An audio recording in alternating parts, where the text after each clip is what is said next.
Hey, what's up, Sam here. Today we are going to take a quick look at the Redmi K50 Gaming phone.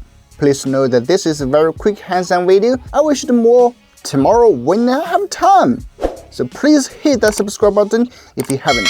Without further ado, let's get started. Alright, so this one is the Redmi K50 Gaming Edition, the normal one. From the packaging, it's so gaming, and at the same time, it has a sense of high-tech, isn't it? We have sound by JBL and Dolby Atmos mark here, a flash logo on the other side. Open the box, we find an insert that includes a pin, a menu, and a soft silicone case. Nothing too fancy. Then the Type-C cable and a blazing fast 120 watts charging adapter. It is huge. Now, moving to the phone. We have all colors here.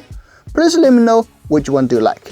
We have the dream color silver, blue, and black,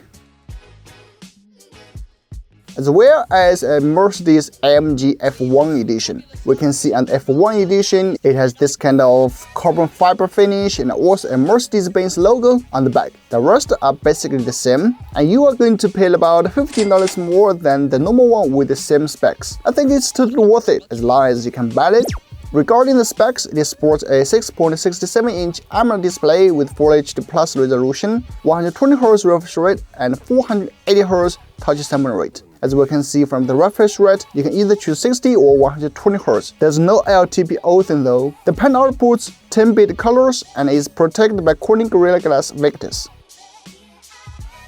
The cooling system seems very eye-catching. Xiaomi said it improved dual graphite sheets, stainless steel, and mesh materials to keep the Snapdragon 8 Gen 1 chipset and the rest of the components in check. And the vapor chamber heat dissipation area reaches 4,860 square millimeters, which they claim is the largest so far.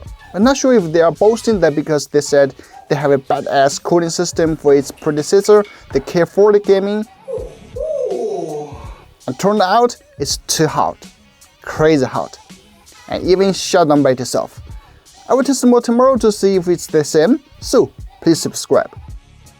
For others, there is a 20-megapixel Sony IMX596 front-facing cam, while the back houses a 64-megapixel Sony IMX686 main, an 8-megapixel ultra-wide snapper, and a 2-megapixel micro cam. Here are some random photo samples. Seems quite mediocre. I will test more anyway.